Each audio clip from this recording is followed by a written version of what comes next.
Welcome to Big Blend Radio with your hosts, Lisa and Nancy, editors of BigBlendMagazine.com.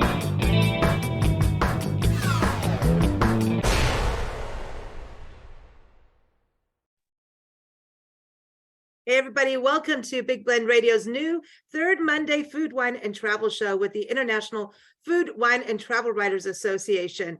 We're going to kick off this new series with them by going to the happiest city in America. That is Lafayette, Louisiana. And I think one of the reasons that makes it such a happy place is that it's got so much nature, it's got so much natural beauty, and we're going to find out what we can see and do this spring and summer outdoors and find out if they've got any festivals, because I think they have a lot of music going on too. So we're excited to have Ben back on the show. Ben Berthelot, he is the president and CEO of the Lafayette Convention and Visitors Commission, and you can go to their website, LafayetteTravel.com. So welcome back, Ben. How are you? Thanks. I'm doing great. Thanks so much for having me back on.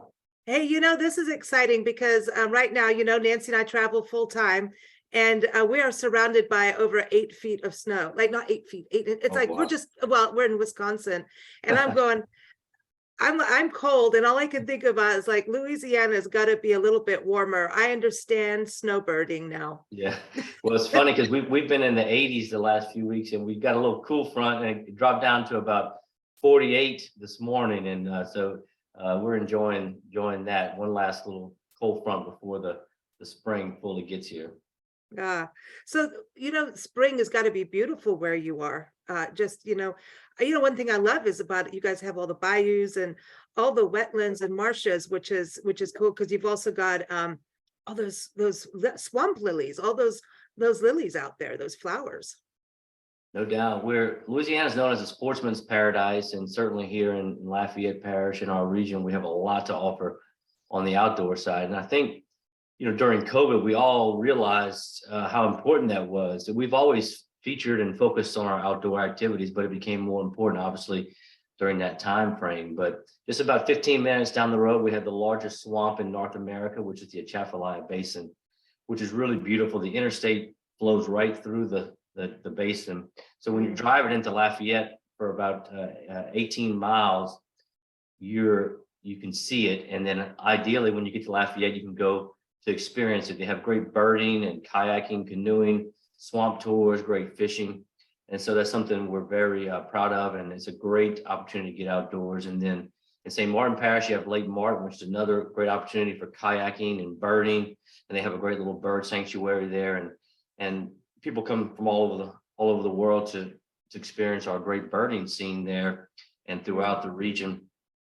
And then a lot of other activities outdoors here in Lafayette, the Bayou Vermilion, and we launched a Vermilion Voyage, which is a 3-day paddle in the spring every year. Ooh. Where you actually paddle for a few hours, and then in the evening stop off and spend the night, and we have great music intertwined with those activities. So a lot going on in the springtime. Really excited. We've kind of brought back our azalea trail.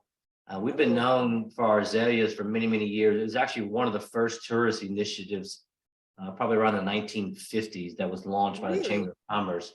And since that time, we've had a great grassroots effort to kind of bring that back, and a lot of new azaleas have been planted. So in February and March, and right now we're in the middle of it right now, the azaleas are just beautiful and blooming all throughout the parish, and we have trolley rides on Saturday, and then our concert series kick off in the spring. So we're celebrating 40 years of Downtown Alive, which is a free festival every Friday night during the spring and the fall, and they're really kind of going back to some vintage groups who performed 40 years ago are still performing, and so they're going to be playing this spring, and a lot of great festivals happening as well. Oh, see, the festivals, I think that goes hand in hand.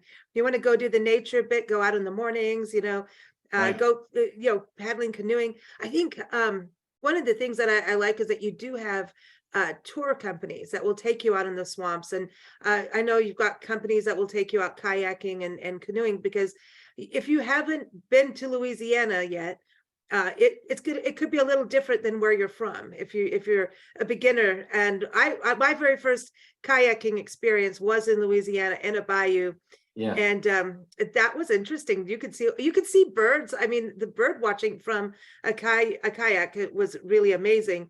But there's things to learn about. There's things in the swamps. So Yeah, you that's want to right. have someone experienced with you. I think that's a cool thing. That's a great point. And not many people travel with a kayak or even own a kayak. So Yeah. the opportunity to rent that is very easy, and they make it a very easy experience for you to do that. And we have so many great waterways to do that on. And you talked about history. This year we're celebrating the bicentennial of Lafayette Parish. There's a lot of great activities Oh, wow. happening throughout the year. Opportunity for us to really celebrate the food, the music, and the culture, and the history that we're known for as the heart of Cajun and Creole country. And as you said, the happiest city in America. And Travel Lemming just named us the number one destination to travel for 2023. Wow. So that's more Yeah. great notoriety for our area. And we invite people to come experience that for themselves. Yeah, the happy factor is an important thing. I know that there's different places like Bhutan, there's like the global happiness, global, are you feeling good as the community? So, for communities being happy, that means that visitors are going to be happy. So that means that you've got quality of life. And I think when you have things like festivals and music and good food, and that, I mean, how can you be upset at a festival? That's If you're right. tapping your feet, you're eating good food, you're going to be happy. But even getting that nature thing is so important. But I do love that you keep your roots alive, keep the traditions going, because that's Yes. something just not just for your parish, but for Louisiana itself. There is, when they say only in Louisiana, it's true. Well, thank you for that. And, we love museums here, but the reality is that we always say, you don't have to come to a museum here to learn about our history. We give you the opportunity to become immersed in our history. And I think that's something that helps us set us apart. Where people can become immersed in the Cajun and Creole cultures, whether that's through the food. We were named the tastiest town of the South by Southern Living Magazine, the best food city in the United States by USA Today and Rand McNally. Our great music, we have live music 7 nights a week. The birthplace of Cajun and Zydeco music, and then the culture, and all that plays into each other. But here in the spring, so on Wednesday night, we have free music event in Carencro called the Mercredi Show. And of course, the French language and culture is very important to us and a very big part of our history. On Thursday nights, we have Rhythms on the River in River Ranch in Lafayette. On Friday night, we have Downtown Live, as I mentioned. We have in Broussard, we have the jams at St. Julian Park. And so many great opportunities. And then the largest free Francophone festival in the world, Festival International de Louisiana, is held the last week of April every year. And people from all over the world come in for that event. And what's great about that event is New Orleans has Jazz Fest, and Festival International is the opening week of Jazz Fest. So a lot of people come in, particularly on the international side, they'll come to Festival International for the first weekend and head to New Orleans for Jazz Fest. But this year, Lauren Daigle, who's from Lafayette, is a Christian singer, very popular. She'll be headlining Festival International. So, and all these events are free. So when we talk about being on a budget and traveling and with family and being family friendly, we certainly have a lot of that opportunity to travel on a budget. Our hotels are very affordable. There's no parking fees at our hotels. So that makes for a great opportunity for families to come and experience our culture and to become immersed in our culture. What kind of activities? I mean, obviously festivals are fun for kids, right? Going out in nature, canoeing, like we were talking about, maybe going on a hike and getting to learn about the nature, like learn the different, birds that you have and learn about alligators and all that. That's so exciting for kids, right? To see a live alligator, it's like, wow. But for kids, what kind of other activities are there for families coming? Are there, museums and that kind of thing? Any kind of attractions for kids? Sure, we have a science museum, which has a lot of great Perfect. programming. A lot of our arts and cultural scene, involve the children, whether it be the Acadiana Center for the Arts. We have a children's museum, which is in downtown Lafayette, so a lot to offer. And as you mentioned, the kids can become a part of the nature experiences as well. We have hiking at the Acadiana Nature Station, and then we have activities like Tabasco, which is the only place in the world where Tabasco is made and bottled. Is around 35 minutes down the road at Avery Island. And so kids can go there and learn about the history of Tabasco, and also a lot of great nature activities there with jungle gardens, and opportunity to really become, as you said, enjoy the nature and get outside. And you need to do that because we always say we're going to put on at least 5 pounds on you when you're here eating the food. So it's important that you go out and get a little exercise in the outdoors, and then go eat some food. And you can also go out there and dance. And I was going to say, you got to shake it off. Take it off. That's right. So shake your tail feathers. We get to be birds too, you know. I want to go back to Tabasco because that is quite legendary, you know, that you see Tabasco around the world, you know, and it's the best thing in a Bloody Mary. Right. That's right. And it's the #1 brand probably in the world, and it's right here in the heart of Acadian Creole country in Acadiana, just right down the road. And they've done a great job over the years to really add to their visitor experience. It used to be that you would kind of just show up and you were there and you would say you were there, but they now have a visitor experience. It's a self-guided tour. You have 10 different stops along that tour where you see how the peppers are, you know, planted and harvested, and the mash, and you can actually go in through glass and see how it's bottled. And then they have a museum that talks about the history of the McElhenney family. And they also now have a country store where you can sample all sorts of kinds of Tabasco, including Tabasco ice cream, Tabasco. See, now that's what I wanted to talk about. That's when I was inching my way towards the ice cream bar. Yeah. That's it. Yeah. So I like that. And they have Tabasco chocolates now. So they've done a great job, you know, growing their brand and spreading out their product development. So the peppers, are they all grown in Louisiana? Because I know rice is a big deal not far from you, right? Having rice as part of one of the main crops, and sugarcane.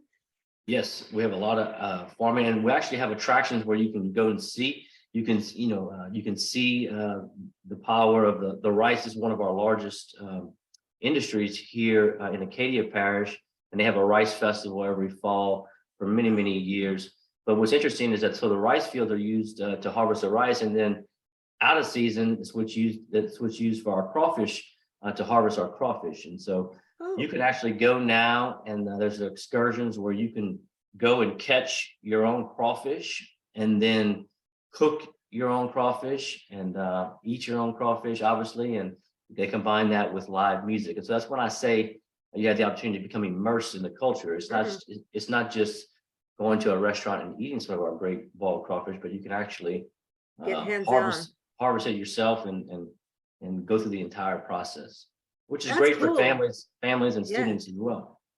Yeah, especially, you know, I think even for aspiring chefs to go and be part of something like that, and to you get more value out of your food if you know where it comes from and you actually put some sweat equity into it. You know? That's right. Well, look, most seasons, you talk about the winter you're having right now, and we really don't have a whole lot of, we have some changes in seasons, but we define our seasons based on food. You got crawfish season, gumbo season, crab season, shrimp season, and on and on and on. And that's really how we define okay, well, what's the food season? Because we talked a lot about spring, and a lot of people may be planning summer and think, oh, it's going to be hot. But that I'm telling you, just I want sweaty hot weather. I'll do. I want it. So tell us a little bit about what's the food season. So right now we're in the heart of crawfish season, and we have a big Catholic contingency down here, and so we're in the middle of Lent, and crawfish season starts in January, goes all the way through June. But right now we're kind of right in the middle of it. The crawfish are big, and so on Friday nights we're not supposed to eat meat, and all of us Catholics get around that by sacrificing and having to eat crawfish. And so it's a great. It used to be, many years ago, crawfish was seen as a sort of the peasant food. Just because they live in the dirty waters and they're not too great to look at before they're cooked sometimes. But now it's become a delicacy, and they're not cheap sometimes. But as you go further in through the season, they become more affordable, and it's certainly worth it if you've never eaten live boiled crawfish. And of course, we have great staples like crawfish étouffée, crawfish enchiladas, and all those things. So we're out of gumbo season and we're into crawfish season, which signifies spring, and as we head into the summer. All right. In summer, what are the activities like? Do you continue with festivals, or is it more do early morning things because of the temperature?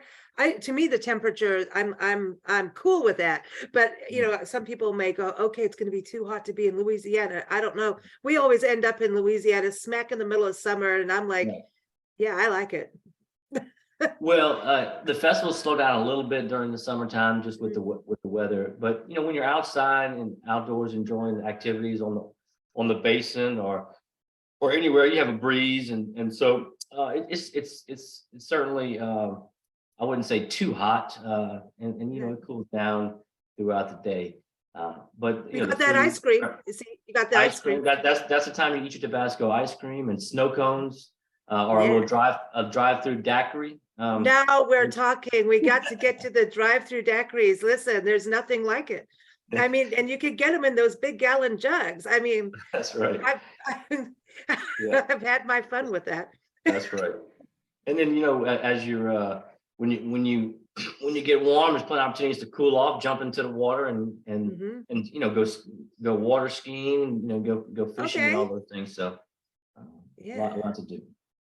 So birding wise, do you see a lot of people mostly come in this? Because I think Louisiana is one of the top states for bird watching. And Yeah, bird watching is a massive hobby where people travel the world just to see certain birds. I know, like you get roseate spoonbills and right, you know, you get all the tropicals, especially winter into spring. And but right. I know in summer, I mean, you see herons and all, I mean, bald eagles. I mean, there's so much. But so Yeah, would summer still be good for bird watchers to come in, or is it mostly yeah, spring and fall? yeah. I think spring into the early summer.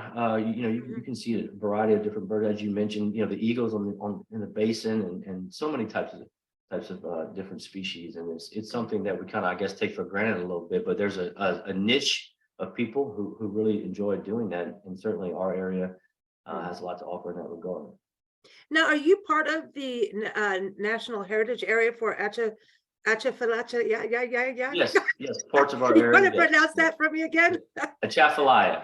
Oh, Atchafalaya. Atchafalaya. Okay, because I Yeah, added a few words in there. But anyway, yeah. so that's part of the heritage area, and you're part of that, the National Yeah, Heritage. and really throughout the entire region, they do a great job with that, and you know, preserving the basin. And actually, it's really neat. The Boy Scouts actually bought one of our old landings on the Atchafalaya Basin, and have turned that to what's called Swamp Base. It's the base for their activities, and they're actually running the swamp tours and all those things out of a place called McGee's. But every summer, Boy Scouts from across the country and across the world come in for a trek in the basin, where they actually paddle and spend the night on the basin. But Cool. excuse me, but it's a great opportunity for them to learn the survival skills that the Boy Scouts teach you. And so that's really grown. And it's great to see the Boy Scouts doing that on the basin. Do you have people come in for sports like cycling, that kind of thing? Yeah. And like even like I know there's volleyball tours and baseball Yeah. tours and things. Do you get that kind of tourism? We sure do. And in fact, you're talking about the summertime. It's really become our peak season for the youth sports market. Okay. We have it's been our fastest growing market, but we have a lot of different tournaments over the summertime. Youngsville Sports Complex, Broussard Sports Complex, Karen Crow, Pelican Park, and in Scott and in Crowley. Excuse me. That's a big piece of it. We just landed the USA Boxing Olympic trials for December.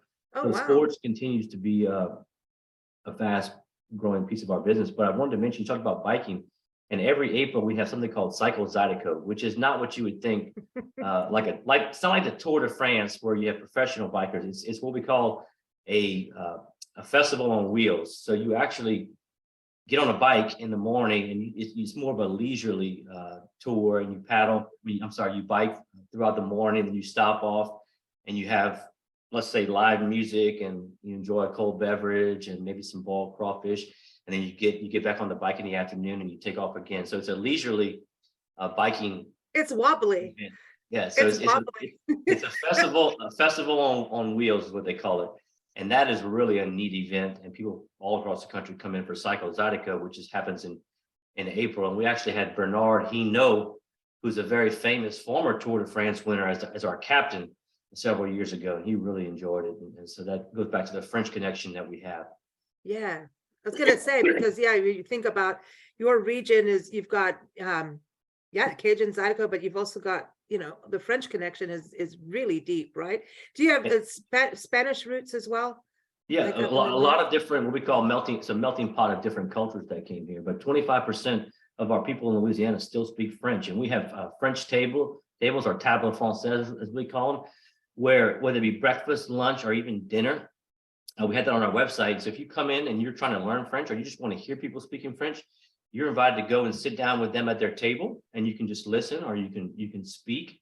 And Wow. it's really goes to the hospitality that we're known for. But these people welcome you into their French table, and they don't put any pressure on you. If you don't want to speak, you just want to listen, or you want to chime in French every now and then. So it's, again, a great opportunity to become immersed in our culture.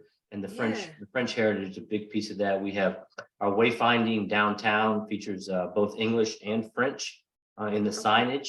And so we're trying to really celebrate that. And we always say that, you don't have to go to Europe to experience some of the cultures, and you can do that right here in Lafayette. I love that everything is so immersive because it makes it feel so welcoming and friendly. That, I think, is, if it's a happiest city, well, it's got to be a friendly city to be happy, right? So it just feels that way. On the other side, just going, yeah, that sounds like people want to invite you in and, go, I want to go do the Zydeco breakfast. I want that. I think if you start your day off with that kind of stomping, rhythm and the good breakfast, you can't go wrong. That's going to be a great day if you start off with Zydeco breakfast with just the music and the energy. And as you mentioned, our people will pull you on the dance floor. If you don't know how to dance, they'll teach you how to dance. And so certainly we're known for our hospitality, and we're very proud of that.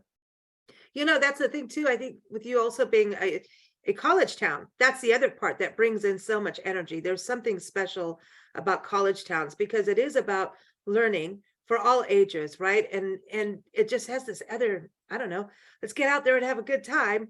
So you have to have a lot of hotels for everything that's going on. And we have around 5,000 hotel rooms, but the Wow.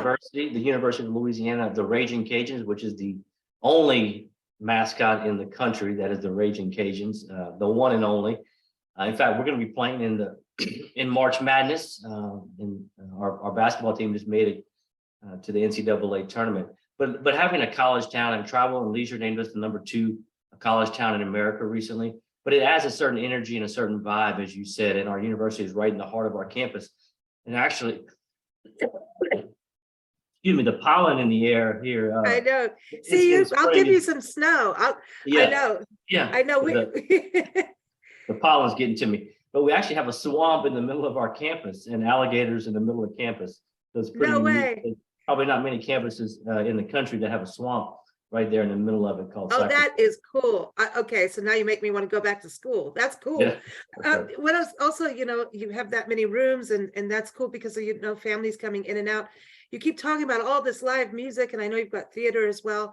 In fact, a friend of mine is in theater shows all the time. She's like, I'm back in Lafayette doing this. I'm like, what? Look at you. Where do all the music, are these mostly local musicians? Do you have like a kind of a big arts community of artists and performers, or are they coming in from New Orleans, or because it's not that far away from you either? No, we're known as the birthplace of Cajun Zydeco music. And so these musicians live all across what we call Acadiana, which is our region, whether that be Lafayette, Opelousas, St. Landry Parish, St. Martin Parish, all around the surrounding areas. And, what's great is that they obviously, the musicians travel all across the world playing and promoting our area because people want to hear that Zydeco and that Cajun music, but they're based here. And so we always appreciate it when we have opportunities for them to have to be able to stay here and not have to travel to make a living. And so that's why all the live music is important, in our restaurants and our dance halls have really bought into that to keep our musicians busy and making money while they're here, so they don't have to get on the road as much and to earn a living. And a lot of our musicians, it's part of their life, but they may have another job and maybe a teacher or have another profession, but they play music in the evenings. And my grandparents were teachers, but they had an orchestra and played, so for some it's a full-time job and they do it full-time. But for others, it's something you learn growing up, and it's part of the culture that's carried on for different generations. And we've had really revitalization. A lot of our younger musicians getting involved to preserve the not only the music, but the language, and back to singing in French, and doing all those things. Groups like the Lost Bayou Ramblers and many other groups that really are such a great part of our culture and that live music experience. Well, Swamp Pop, I was playing that. We have a new show. Our big daily blend show is just on Spotify, so we can play music and have we go down rabbit holes of music. And we were just playing today, the day we're recording this, is Phil Phillips. He wrote Sea of Love, and he was like this, and his grandfather or father was like the father of Swamp Pop. And that's the thing about the university. The very first time we were going to Lake Charles, but we ended up in Lafayette because we were just twirling around on all these back roads, and we really hadn't immersed ourselves in Louisiana yet. And there's all these byways and the rice fields, and I think you have a town called Rice. I do believe we went to Rice. I don't know, but we're listening to the local radio station. It was coming out of Lafayette, and they had found all these records from over 100 years ago, these archives, and just started playing them. And it was this, when you talk about immersive, it was so cool to be driving in the scenery and listening to this swamp pop in the swamps. I mean, it was just, and to hear the excitement of these young DJs really having this excitement of this special find of all this, archived music was really cool. And especially because they were playing vinyl, man. I mean, that was, that's again, that going back to that university town and that energy.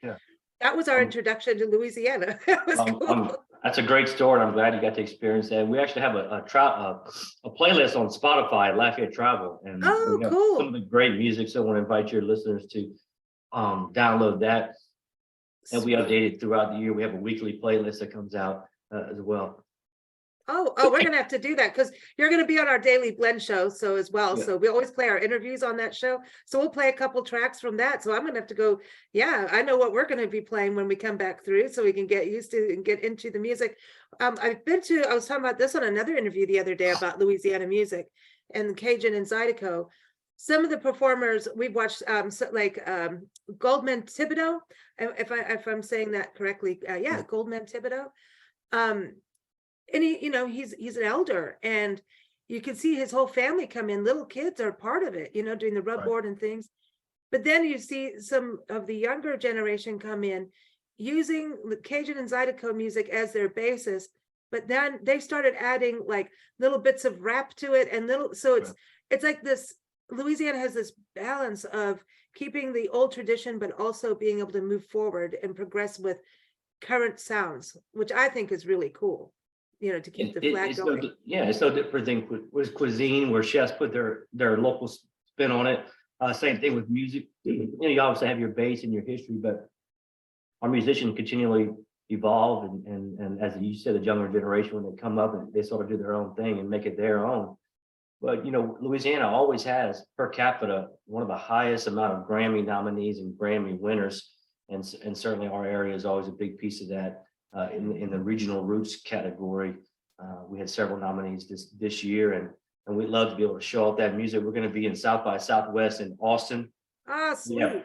We have our own official city showcase, South by Southwest showcase. So I think we're one of the only cities in America that has that. We got 5 great acts, and it's always one of the most popular events at South by Southwest at Antone, which is a really historic and traditional venue in Austin. So every time we have the opportunity to spread the love of our music, we do that. And like I said earlier, our musicians travel all across the country, and they're some of our greatest ambassadors. And what's really neat is to see how these Cajun and Zydeco festivals pop up all throughout the country. And we're involved with a lot of them, whether it be Gator by the Bay in San Diego. San Diego, my friends play that all the time. Rhythms and Roots in Rhode Island, and this summer in Portland, there's a Portland Blues Festival, which has a Cajun and Zydeco portion to it. And so these little festivals pop up all across the country, and these dancers come in for these festivals, and then they end up coming into our area 3 or 4 times a year for Festival Acadian and Creole in the fall. They'll come in for Mardi Gras, they'll come in for Christmas and New Year, and they come back in for Festival International in the spring. But these pockets of dancers who just love the Cajun and Zydeco music and travel all over the country to these different festivals and travel to our area 4 to 5 times a year. So we actually have some people who moved here just to be able to experience that dancing and that music all year round. I love it. I love it because it's true. I've been to some of those festivals that you're talking about. And who for South by Southwest this year, who do you know off the top of your head who's performing for you at Anton's? We have several different groups. We have an event called Lafayette Live, and Dwayne Dupsey is playing for that. And then we have Nathan and Zydeco Cha-Chas. Oh, the Cha-Chas. I want to hear that. Yeah, Steve Riley and the Mamu Playboys. Okay. Keith Frank and the Swallow Zydeco band. So just a great opportunity for us to take our music on the road, and people love it. And we also have some boiled crawfish as part of that as well. Awesome. Awesome. Very exciting. I got to get our butts over there. Nancy and I'll have to come visit soon. Time to come back. It is, it'll be summer. I swear to God, it's going to happen again this year. We'll end up in summer, but everyone, LafayetteTravel.com, go plan your visit to the happiest city in America. Get out in a kayak, go hang out with some alligators, eat some crawfish, have a good time. Go to a Zydeco breakfast. Oh, I so want to do that. That's like a bucket list thing for me. As is the ice cream. I want Tabasco ice cream. That's important. And then I want a Bloody Mary too. Can I have a Bloody Mary with Tabasco at the Zydeco breakfast? Absolutely, you must. It's a must. Okay, good. Good. I also want to thank the International Food, Wine, Travel Writers Association. We have such a good time with these shows. Every second Tuesday, second Friday, third Monday, we get to hear about destinations across the country and around the world and how they're keeping it real, just like Lafayette is with these amazing immersive experiences. If you're in the world of tourism and travel, I encourage you to go to the website, ifwtwa.org. If you're a travel writer too, or a destination, their conference is coming up in October, and they're having a floating conference. They're going on with Princess Cruises. I think that's cool. I mean, This is not going to be like a bunch of boring meetings. You get to float. There you go. I like it. Have you been to their conference before? What I have now. Our team has. Okay, cool. I think we it's great. And we hosted. Here in Lafayette. Oh, really? Oh, see, that's awesome. I think you should be taking the bands on the cruise ship. I'm just saying. Hey. I think, you gotta have that show. I love it. Well, Ben, have a wonderful spring, summer. Hopefully we'll see you soon. Thank you so much. Thank you so much for having me. We appreciate it. Look forward to getting you back to Lafayette. Awesome.